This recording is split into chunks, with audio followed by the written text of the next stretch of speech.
Welcome to another edition of Networker Magazine Live. My name is Chris Lyford, and I'm the senior editor here at Psychotherapy Networker Magazine. Thank you so much for joining us for what is sure to be a very special episode. So a few months ago, I sat down to write an article for the Therapy Beat in our May issue.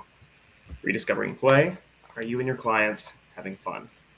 If you haven't already read the article, or if you're not a subscriber, you'll see a link at the bottom of your screen you can click to read the piece for free and get the magazine at a special discounted rate, which is $12 for a full year of issues. So the piece I wrote was on virtual reality therapy. We called it Therapy Meets the Metaverse. And in it, I looked at how therapy is entering a new virtual realm that some in the field are calling a game changer. I looked specifically at the groundbreaking work of the team at Virgils, a virtual reality platform for therapists and clients. And I also talked to a couple of therapists who've done therapy in this virtual space to see what it's all about. By now, most of you watching are probably familiar with doing therapy over video platforms like Zoom. But virtual reality therapy takes things a step further. It's an immersive experience where you and the client meet in an environment that's completely digital. It can be a space to explore or play, or just a way of shaking things up in a way you can't always do in a physical space. Traditionally, and I cover this in the piece, VR therapy has been very popular in trauma treatment, specifically in exposure therapy. But more recently, it's being used with more general client populations. As you might expect, it's very popular with younger clients and other digital natives. As we'll see today, and you'll get to personally experience, some of these digital worlds can be pretty whimsical. I hope you'll have as much fun exploring with us as I did back when I first met the Virgils crew. Which brings me to the Virgils crew. I'd like to introduce Christian Olstrup. Christian is the CEO and co-founder of Virgils. Becco Zhang. Becco is also a co-founder at Virgils. Monet Goldman, a licensed marriage and family therapist based in Sunnyvale, California, and the third co-founder at Virgils. And Eduardo Archer, a marriage and family therapist based in Fort Lauderdale, who is one of the first therapists to be trained on the Virgils platform and actually use it with clients. Christian, Becco, Monet, and Eduardo, thank you so much for joining us. Thank you for having us. Yeah, pleasure being here. So, Christian, Becco, and Monet, maybe you can tell us briefly what inspired Virgils. What was your mission in creating the platform? That's a great question. So, it really started about a year and a half ago when, Becco, Monet, and I were all the same age. Actually, even Becco and I are a couple of days apart. And we're all 30. So we kind of grew up on the cusp of that late millennial Gen Z kind of generation. So we grew up with technology, but we sort of remember the pre-internet era a bit. And we had a hunch about 2 years ago, as the mental health crisis is starting to accelerate with the pandemic, that spatial computing and specifically virtual reality could play a role as a new tool in the therapist toolkit, when technology has, unfortunately, over the last 20 years, caused a lot of people to become more disconnected, more isolated.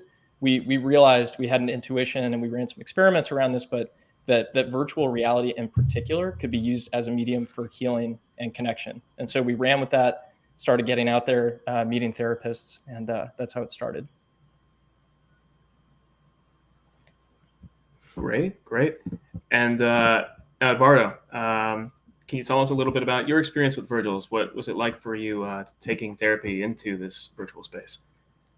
Yeah, well, no, I actually had begun to explore this since earlier this year, and I guess one of the things I've been really impacted by is what it allows for, how this tool allows my clients to walk through their journey. It's my experience that, especially with the kind of work that I do, that has a lot to do with trauma, right? Has a lot to do with journeying, transitioning, life transitions. One of the most important things is we have to help our clients hold stories and navigate through those stories. And I think that, one, the environment kind of creates a envelope, a space of safety for our clients to hold those stories. And then, of course, you have tools like 3D objects and bringing in gifts and different things like that helps us shape, bring in symbols and other ways to navigate and deal with the stories that we're walking through. So So I've been really encouraged to see the confidence, the play, exploration that comes out of a tool like this for my clients. Great, great. And remind me, Eduardo, was this your first exposure to virtual reality therapy? Had you worked with it before? Yeah. No, this is it. Yeah, this was my first. Great, great. And Monet, I know you call yourself the video game therapist. Do I have that right? Exactly. Yep. Okay. Got the domain video game counselor, Nice. video game counseling. So I kind of took a unique approach. I had about 3 to 4 years experience working in schools. I used a lot of activity-based therapy, so rock climbing therapy, taking kids hiking, helping them kind of overcome a lot of the anxiety, fear of heights, things like that. And so when the pandemic came, it shut out all the tools I had to help kids overcome their anxiety, depression. So I was doing, 5-10 minute phone calls in the heat of the pandemic, and I couldn't connect with any of my kids. And so I felt, like everyone, really down, anxious. And so I turned on my gaming PC, which I hadn't played in about 3 years, and instantly felt transported. Didn't think about any of the COVID issues. And I was like, wow, this is really, really something. And then I thought, well, why don't I just play these games with these kids? And it turned my 5 to 10 minute phone calls into hour-long play therapy sessions. They're teaching me how to game. So we're already building communication, social skills, building that therapeutic alliance that's so critical. And I've just run with it since. I was doing video game groups, and I still do it. I now use virtual reality as well. So when Christian Becco, came knocking on my doorstep, said, "Hey, do you want to join us?" I was like, "Absolutely, let's do it. Let's make it happen." Great, great. And Becco and Christian, correct me if I'm wrong, but you can use this program with anybody, right? It's not just kids. It's not just used for trauma. It has a more general application. Is that right? That's correct. Primarily we've seen in clinical settings use with kids and teens. It seems to be the best fit, for better or for worse. The next generation, which we discovered recently is Gen Alpha, so we're even beyond Gen Z at this point, has kind of grown up plugged in. So they're very much used to interacting socially in these virtual worlds. That being said, I think around 20% of our users are using it clinically with adults. So there is, there's definitely value there as well. Great, great. Well, why don't we skip to the fun part? The Virgils team has been kind enough to walk us through the platform. To all of those of you out there watching, if you'd like to join us, you'll see a link at the bottom of your screen. You can use to enter it, the Virgils virtual space, and explore with us. So I'll give everybody a moment to get situated.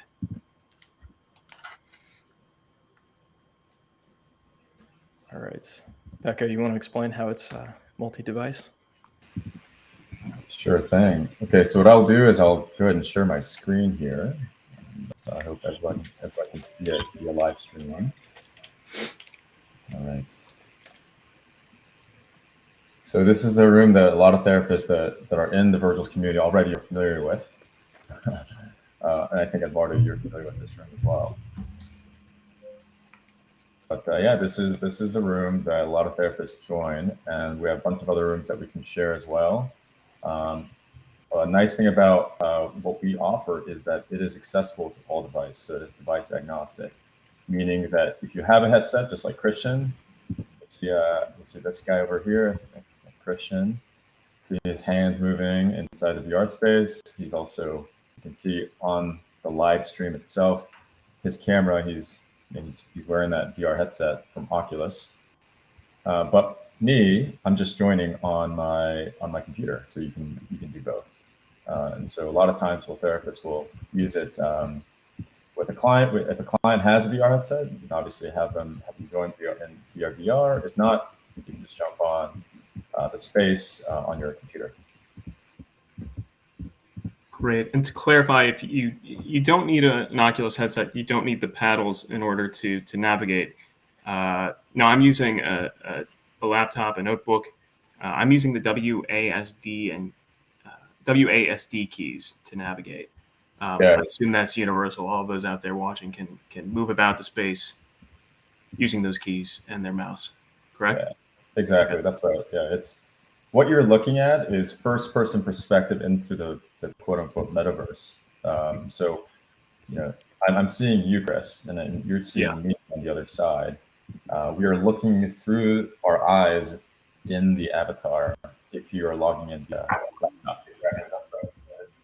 What you're looking at is first-person perspective into the quote-unquote metaverse. So I'm seeing you, Chris, and then you're seeing me on the other side. We are looking through our eyes in the avatar. There's a little bit of echo.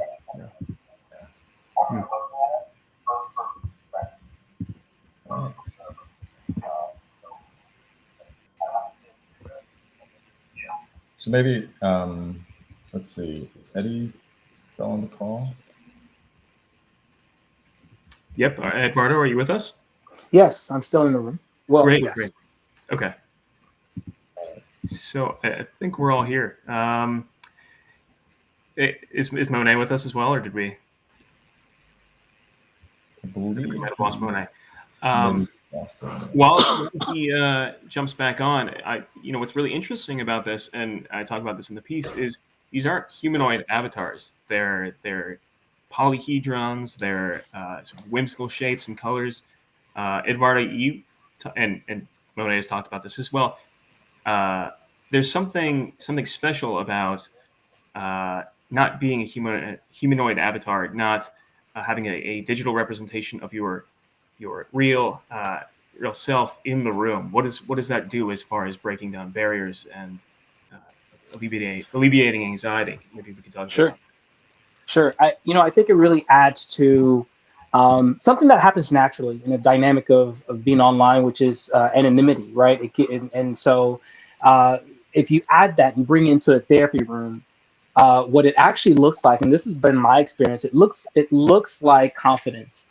And the one thing that I've seen with my clients is that, and I've actually had a few of my clients that have anxiety with social anxieties. And what happens is they come in the room, they're speaking to an avatar. They no longer have to perform according to what social norms or the inconsistencies or insecurities of what they're doing live. But what happens is they can show up and actually have the opportunity to deal with the thing that they're there to deal with, right? Like we can actually be bold and have bold conversations because of the whole audacity of me talking to an avatar, and sharing like what I'm going through. And I find that that's pretty powerful. Yeah. Maybe Mona and Eduardo, you can tell me about a memorable experience working with a client on Virgils. How did the therapy unfold? What did you talk about? How did you navigate the space? Maybe I could go first. Can you hear me okay? Yep. Okay. I think, for both of us, I'm working with some kids with autism, and they're kind of closed off before we go into VR. And then once we go into VR, it's super nice and friendly, so much more emotive, so much more control. We play a lot of tag. There's different games we play, and it's just nicer to just be able to talk. Like I personally feel a lot more relaxed in VR too. So I think maybe that even contributes to the session, because a lot of times therapists, of course, have some anxiety going into a new virtual reality space. But once you get comfortable, I actually prefer it. And with some of the kids, we go into different types of VR games too, like Gorilla Tag, Wands, Demio, and they really enjoy it. So, I think it really adds to the experience, and you can get so much more out of a session, especially with teens. Teens are pretty closed off. They don't really trust you. You're still the adult. You're still part of the system. And so this is a really great way to build that therapeutic alliance. Great. Monet was just talking about building the therapeutic alliance, building trust with younger clients. For those of you who had trouble hearing. Monet, I think your audio is a little low. Edvardo, maybe you can talk a bit more about that, building trust, building the therapeutic alliance. What does that look like in this virtual space? So one of the first things that I do, and it's interesting. There's a community of therapists around that talk about like how we use this differently. And one of the ideas I got from some of those thoughts is we'll do a check-in, and which is often the case in therapy. You come in and you kind of do a check-in before. But what's a cool dynamic is we can bring in like gifts or memes, right? Actually directly into the room. And so when I ask a client, like find a gift that best highlights how you feel, around this issue. And it's a way, and again, that's the key thing where play disarms fear, right? It kind of puts down barriers and allows people to access like what's really going on. And so I find that really does serve the trust. It serves the alliance that we can begin in a place of play, and then allow ourselves to dive in to the deeper conversations around it.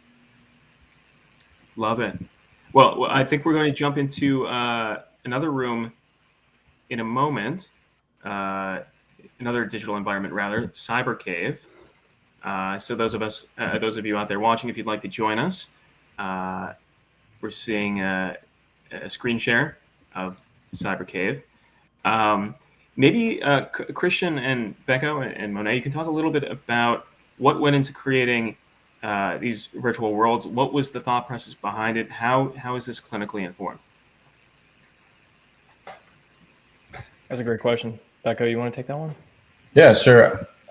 So the approach that we had when it comes to designing these environments is one where a lot of the VR, I think there's a natural, this sort of goes back to the avatar design as well, which is, we have tendencies to replicate reality.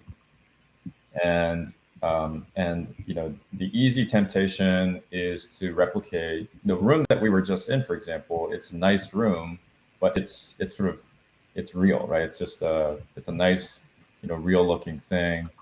But our approach to designing these environments, we thought it should be really more than replicating what's out there in the real world. It should give clients these fantastical experiences, these awesome experiences that you can't get in reality, and that allows creativity and just more fluidity when it comes to actually conducting the session. So that was kind of the main thrust of the design, and we have fantastic advisors that are from sort of the VR industry and from entertainment industry at large, and we got great inputs from them.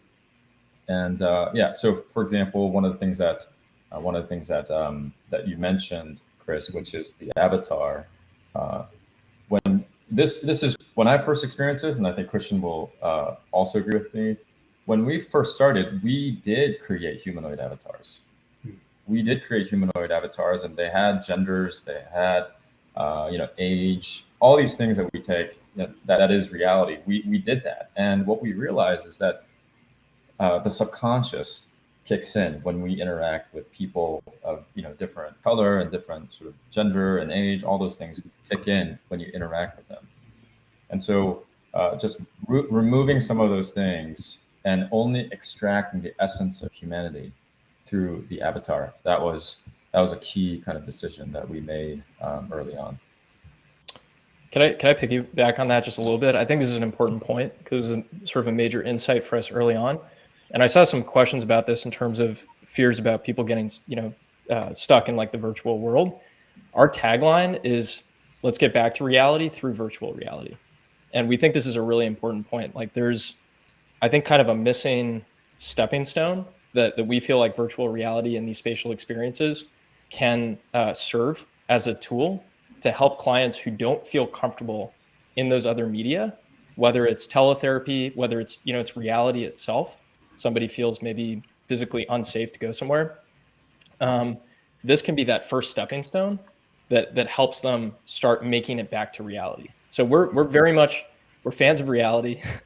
I don't want people to get stuck in the metaverse, And actually, Eddie, you and I kind of talked about this yesterday. I think you've switched between modalities with clients. Is that right? Yeah. Yeah. Oh, definitely. And you mean between the physical and the virtual reality? Is that what you're referring to, Christian? That's right. Yeah. Yeah. So one of the things that I find is crucial in any therapeutic relationship is to create structure, right? Predictability around this. So usually as a way to begin before I start a client on VR, I will meet with them physically, in my office, or we'll meet through on a video using telehealth. And so it's a part of us anchoring the relationship. It's adding that alliance and connection as well. But we do and then there's that ongoing check-ins because I do work with a lot of young people, and that means for me I automatically also collaborate with the parents. So we're checking in and outside of VR, in and out the therapy room, so it really does become a tool after a while. Yeah. And I just noticed, can you all hear me now? Yes. Okay, great. So I was looking at the chat. Sorry, people couldn't hear me. I'll address some of the points I made earlier. One was I do work with Medi-Cal, which is California's version of, I think, Medicare. So low-income families, and somebody asked about technological access. Everybody had Wi-Fi, cell phone, internet. It's kind of amazing. I think some of these kids get a smartphone way too young, but it was pretty easy to connect with them in that way. I work with a lot of kids with autism, ADHD, and a lot of them will open up a lot better in these virtual reality worlds than just kind of talking through Zoom or Google Meets. And that's kind of why I prefer it. It feels better for me too, as a therapist, being able to engage with them. Great. And just to clarify, Christian, you were speaking earlier about Virgil's tagline, return to reality through virtual reality. I just want to add, one of the things we touched on in the piece is you want to distinguish, underscore that this is a tool. It's not meant to replace therapy. It's a tool like any other physical tool you might have in your office that you use to augment therapy or approach. This is not a replacement, correct? 100%. I mean, I think they're kind of, very broadly two ways you can think about the use of technology. One is to make existing sort of processes more efficient. And I think in the mental health space in particular, there is certainly some skepticism of, I think, mental health tech. It's been kind of a hot thing for the last 2 years. And a lot of it has been about that increased efficiency with sort of maybe mixed results. Whereas our approach is, we want to make the impossible possible. So what would it look like if we took a tool that's never really been used in clinical practice before, give it to somebody who's an expert, who's an innovator, and just have, see what they do with it. And I've been totally amazed, surprised by the different ways in which our users, folks like Eddie, have actually incorporated this into clinical practice. And it's been incredible to see. So yeah, that's our thinking about it. Yeah. Eduardo, maybe you can talk a little bit about the reactions you've received from clients. How do they respond to this? Again, I've been encouraged to see one of the consistent things is confidence. It's almost as if we enter the virtual space and people speak more naturally, and less guarded. And I think the play has something to do with that. I do also realize, like, there's this one tool and one here, like an example of what could happen and how I've seen this work is, a client working through the weight of depression. And so one of the things that we did was import an object that symbolized it for him, which was a dumbbell. And then we scaled it as big as a room or as small, as one of the a small little bush there. And for him, he was able to better hold that story of what this looks like and hold, like, how do I navigate with this now? Because I can physically see in front of me, like, this object. And so it's the inspiration, like people are walking away from the session saying, hey, that was a great session. that was really cool. So I've been encouraged by that. Great. Maybe we can talk a bit about the content of therapy in the virtual space. My understanding is it doesn't change too much. You might use bits of the landscape, the GIFs, some of the sort of accoutrement in the virtual space as a jumping off point. But as far as what you're talking about, the therapy doesn't look all that different, correct? The content is more or less the same. You're going to cover as much ground as you might cover in a physical space. That's absolutely correct on my end. I mean, Monet, would you agree with that? Oh, absolutely. Yeah. There's, because we've worked with kids at these like ice skate, rock climbing, activity based therapies in the real world, and a lot of people with regulation sensory issues would have meltdowns, right? They get easily triggered, and then when we play Roblox with them, they're like the stars. They're in complete control. They're super fun, helpful. Their confidence is boosted, and so you got a kid who probably had a lot of self-esteem issues, social anxiety, just coming to therapy, right? Because nobody wants to have panic attack. Nobody wants to get dysregulated in front of all these people, and then all of a sudden they're in this space where they're like a leader. They're helpful. Their therapist is asking them for help, so it completely switches the relationship, and you can build self-esteem through these social experiences. We're social beings, so a lot of healing doesn't happen in isolation. It happens in our relationships. Yeah, I love that. I'm seeing one really great comment here from Deanna Nagel. She says, this is similar to art therapy, sand tray therapy, play therapy, but via technology. Great insight there.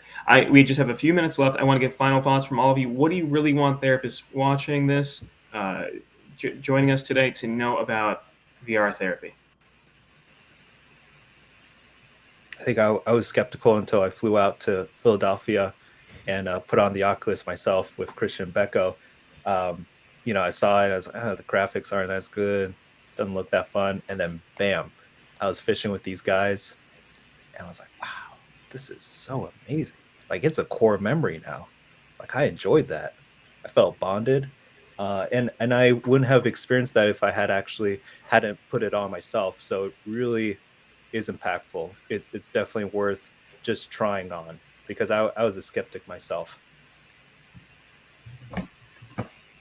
Yeah, I just say that I think all of our clients are also different, and it's awesome that Virgils and this team isn't focused on partnering with me to maximize their their financial benefit, but it's partnering with therapists and experts to give them tools to follow and to fit their clients. And I think what's amazing about this is that we now are beginning to explore, and we want the conversation to continue around how can this serve those specific clients that would really benefit from it. So I'm excited about that. And I'd say, let's just keep the conversation going. Absolutely. This is a new field. Let's build it up. I'll add one more, and then I'll toss it to Christian. I just want to reiterate our tagline, which is return to reality through virtual reality. And we're sort of antithetical. We're in a complete opposite with a lot of the sort of VR sort of tech, where it is in their best interest to keep them. And we like to joke around attention economy. We're sort of the opposite. Our goal is to get people back to reality, and if our tool can give back some confidence or self-esteem, that's a big one for us. So, yeah, just want to reiterate that point. Awesome, cool, yeah. This was really fun, Chris. Thanks for having us. I think last thing I'll say is I'm sure some of you are wondering maybe how to get your hands on this tool. Good news is it's 100% free for licensed therapists. We've been mostly working with users in the US, but actually recently started working with therapists around the world, which is pretty exciting. So we're officially global. So if you're interested in using this with clients, you can go to virgils.io/therapists. It's 100% free, unlimited access for licensed providers. Of course, the question is, what's the catch? There is no catch. We value the relationships that we have with therapists. We actually have a core commercial offering, which is an educational program for adolescents where we teach them healthy tech habits. So what we actually do is hire therapists who use the platform in clinical practice to teach kids the skills they need to really thrive in the 21st century. It's not counseling, it's not therapy, it's education. So if you're a therapist and you're interested in using the platform, virgils.io/therapists. Other thing I want to add is if you know any parents of 10 to 16-year-old boys, right now we're running cohorts. It's a program for boys. We're going to soon expand it to girls and mixed groups as well. Check out virgils.io to learn more about that educational program. And if you send an email to fellowship@virgils.io, we will send you an exclusive 90% off discount code that you can share with parents who might benefit. Great. Well, Christian, Becca, Monet, and Eduardo, thank you so much for joining today. This has been so interesting, very insightful. A lot of questions we couldn't get to, but like Christian said, you can visit the Virgil site if you have further questions. If you did not get a chance to read the article on VR therapy in the May-June issue, please check it out. As I mentioned earlier, we have a special promotion going on. You can get a year's worth of issues for just $12. Thanks again, guys. Really appreciate it.